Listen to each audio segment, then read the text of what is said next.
a den of robbers. Everybody that comes into my house, they don't come through the door. They come through the windows. They come through the chimney. They come through the cracks and the crevices of this house that's been broken. Oh my goodness, they enjoy coming through the fractures of the house, but no one ever uses the front door. And so let me go to this area of the house that I never go to. Let me go to the front door to find out what that knocking is.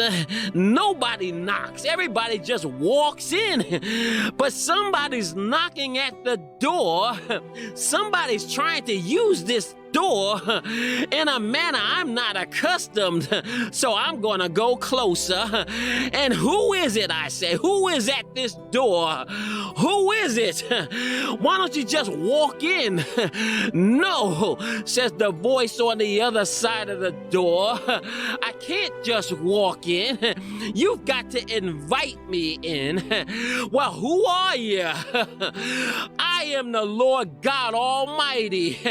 You don't know me, praise the Lord, but I want to change that. If you let me in, we'll have a meal. If you let me in, I will sup with you.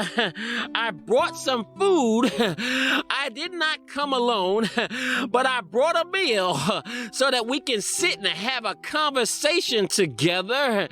The meal that I brought is fruit that will be your meat, and the other portion that I brought are the leaves that'll be for your healing. You see, according to John chapter 15, I am the true vine, and if you abide in me, you shall live, you shall dine, you shall be fruitful, you shall be prosperous.